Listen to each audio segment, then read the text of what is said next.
Hello guys, my name is Prachi Dhania. आज हम BSc first year zoology की क्लासेस के बारे में पढ़ेंगे, जिसमें हम पढ़ेंगे कोशिका क्या होती है, मतलब कोशिका के बारे में अध्ययन करेंगे। इससे पहले मैं आपसे कहना चाहती हूँ कि मेरे चैनल को लाइक कीजिए, सब्सक्राइब कीजिए और शेयर कीजिए। तो आज हम पढ़ेंगे कि कोशिका की खोज किसने की है और कोशिका है क्या।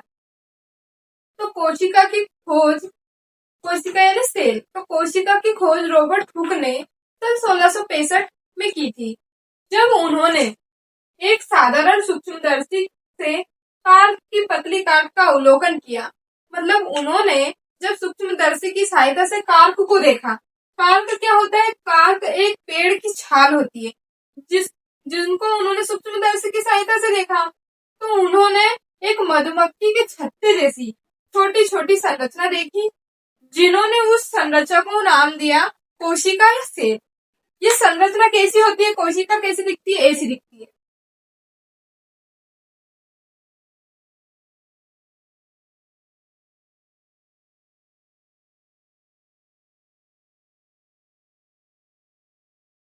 कैसी दिखती है कोशिका? जब हम माइक्रोस्कोप में देखते हैं, मतलब ऐसे नग्न आंखों से तो वो नहीं दिख सकती, लेकिन जब हम उसको उसमें देखेंगे माइक्रोस्कोप में तो वो इस तरह से दिखेगी। ये किस तरह से संरचना दिख रही है? मधुमक्खी के छत्ते की जैसी दिख रही है। आपने कभी भी मधुमक्खी का छत्ता तो देखा ही होगा, उसकी संरचना बिल्कुल ऐसी ही होती है। अभी हमने कोशिका के बारे में पढ़ा, अब हम पढ़ेंगे कि कोशिका विज्ञान क्या है, यानी मतलब साइटोलॉजी क्या होता है। इसको हम साइटोलॉजी को क्या कहते हैं? तो साइटोलॉजी को हम हिंदी में बोलते हैं कोशिका विज्ञान या कोशिकाओं का अध्ययन ही साइटोलॉजी कहलाता है। जैसे रॉबर्ट, अभी हमने पढ़ा था कि सन 1665 में रॉबर्ट हुक ने कोशिका की खोज की थी, लेकिन कौन सी कोशिका की खोज की थी? तो रॉबर्ट हुक ने मृत कोशिका की खोज की थी। जो उसने कहाँ से पाई थी? तो उसने कार्क की पतली काट से उसने उसका अवलोकन किया था। यहाँ तक हमें समझ में आ गया। अब हम दूसरा देखेंगे कि ऐसा नहीं है कि रॉबर्ट हुक ने कोशिका की खोज कर ली तो मतलब उसकी खोज हो गई। उसके आगे भी वैज्ञानिक आते गए और उन्होंने भी कोशिका की और आगे खोज की, कंटिन्यू। तो सन 1674 में एंटोन वॉन ल्यूवेनहॉक आए, जिन्होंने कौन सी कोशिका की खोज की? जिन्होंने जीवित कोशिका की खोज की। तो रॉबर्ट हुक ने तो मृत कोशिका की खोज की थी, लेकिन जब ल्यूवेनहॉक आए, उन्होंने कौन सी कोशिका की खोज की? उन्होंने जीवित कोशिका की खोज की, जो मनुष्यों में भी पाई जाती है। फिर मनुष्य में कौन सी कोशिका होती है? तो लाल रक्त की कोशिका होती है। किसमें पाई जाती है लाल रक्त की कोशिकाएं? लाल रक्त की कोशिकाएं मनुष्य में पाई जाती है।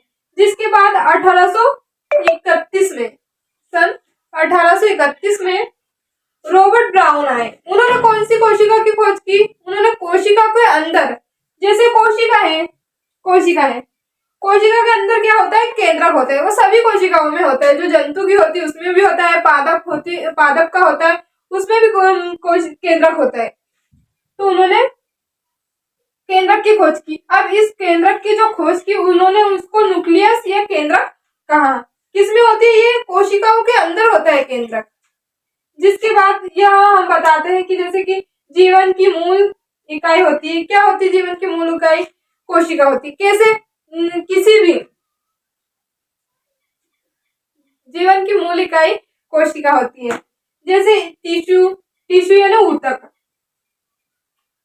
ऊतक ऊतक टिश्यू, ऊतक और ऑर्गन ये होता है अंग। मतलब कई टिश्यूज, कई ऊतक से मिलकर एक कोशिकाएं बनती है।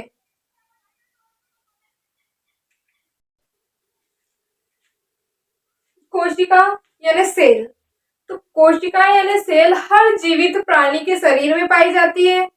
चाहे वो इंसान हो, चाहे वो पेड़ पौधे हो, या कोई भी सूक्ष्म जीव हो, जैसे कि बैक्टीरिया या नील हरित शैवाल, कुछ भी हो, सभी में कोशिकाएं पाई जाती है। ये जीवन की ये जीवन की मूलभूत इकाई होती है। और सभी ऊतक यानी टिश्यू और अंग यानी ऑर्गन इन्हीं से मिलकर बनते हैं। टिश्यू यानी ऊतक होता है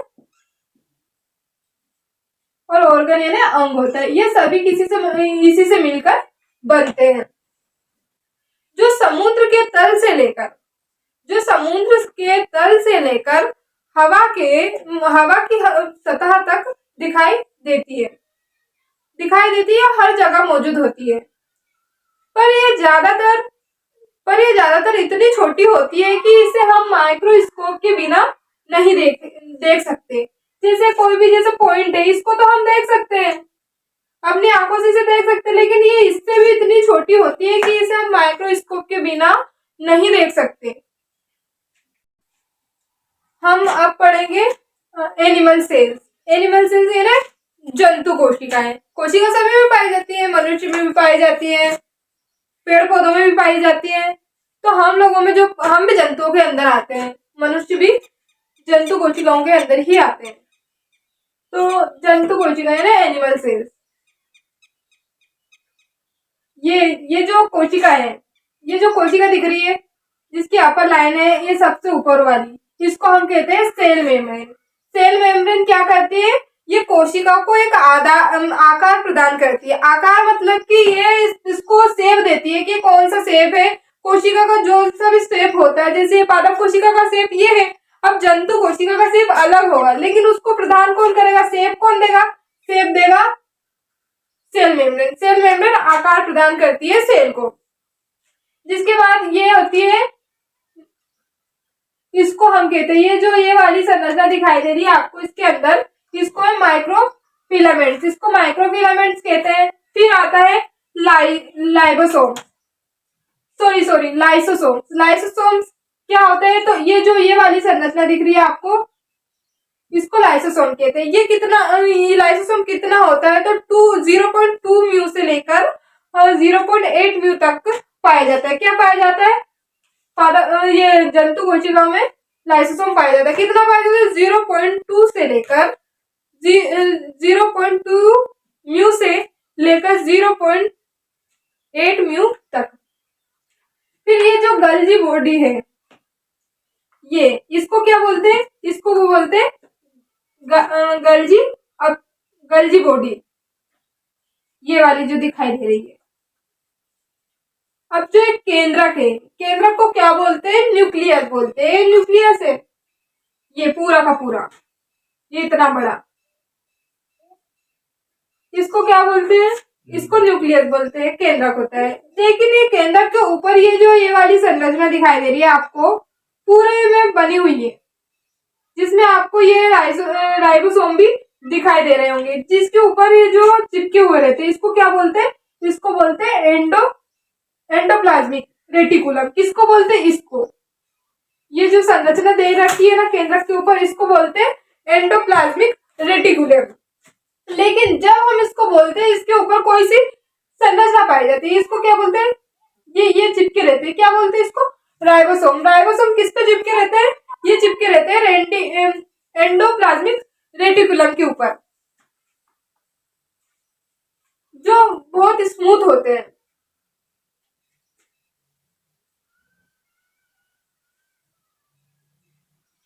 जिसके बाद ये जो दिखाई दे रही है संरचना, ये बॉक्स के आकार की है।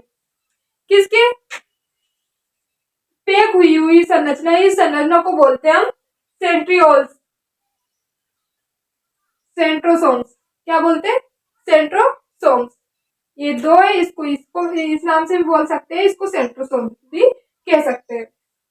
जिसके बाद ये वाली संरचना दे रखी है, ये सबसे नीचे है, लेकिन ये थोड़ी मोटी दिखाई देती है। इस संरचना को हम बोलते हैं फ्लैजिला। क्या बोलते हैं इसको? फ्लैजिला। और इधर है, इसको जो सबसे ऊपर दिखाई देती है, सबसे ऊपर क्या होती है? सीलिया। सबसे नीचे होती है फ्लैजिला और सबसे ऊपर होती है सीलिया।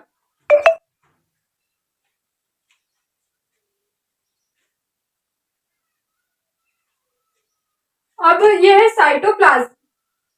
साइटोप्लाज्म क्या होता है? साइटोप्लाज्म होता है कोशिका द्रव्य, जो क्या होता है कि पूरे जो कोशिका सेल मेम्ब्रेन होती है, पूरी सेल मेम्ब्रेन मतलब कोशिका भित्ति है, कोशिका झिल्ली जो भी होती है, सेल मेम्ब्रेन के अंदर पूरा फैला हुआ होता है। क्या फैला हुआ होता है? कोशिका द्रव्य। इसको बोलते हैं साइटोप्लाज्म। साइटोप्लाज्म जब फैला होता है, उसी के अंदर सारी संरचना कैसी रहती है? तैरती रहती है। इसके अंदर इसके ऊपर इसके अंदर ये जो सारी जैसे अपन को दिख रही है ना, जो भी जैसे माइटोकॉन्ड्रिया है, केंद्रक है, लाइसोसोम है, ये सब किसके ऊपर तैर रहे हैं? ये साइटोप्लाज्म के ऊपर तैर रहे हैं। ये है माइटोकॉन्ड्रिया। माइटोकॉन्ड्रिया क्या है? ये इसकी माइटोकॉन्ड्रिया के अंदर एक संरचना पाई जाती है, किसकी तरह? धागेनुमा संरचना होती है, जो क्या करती है? माइटोकॉन्ड्रिया को हम बिजली हाउस या कोशिका का पावर हाउस भी कहते हैं। इसको कोशिका का पावर हाउस क्यों कहते हैं? क्योंकि जब हम खाना खाते हैं, जब कुछ भी हमारे अंदर जो एनर्जी जाती है, जिससे हमको एनर्जी मिलती है, वो कहाँ जाती है? यहाँ ऑक्सीडेशन करता है। कौन करता है? माइटोकॉन्ड्रिया। किसका?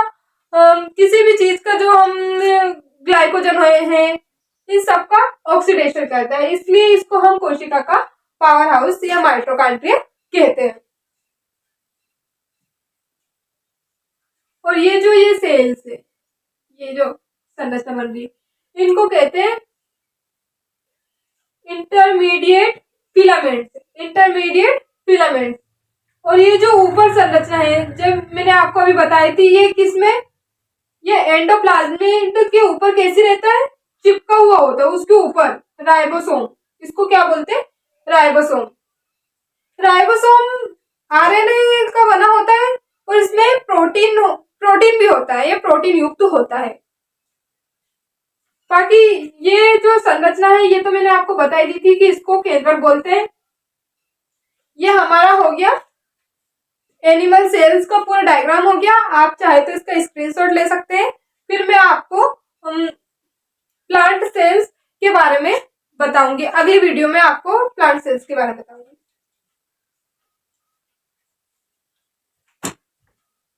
यदि आपको एनिमल सेल्स या प्लांट सेल्स के डायग्राम का वीडियो चाहिए तो आप मेरे को कमेंट कर सकते हो। मैं आपको प्रॉपर डायग्राम बताकर यूट्यूब पर डाल दूंगी।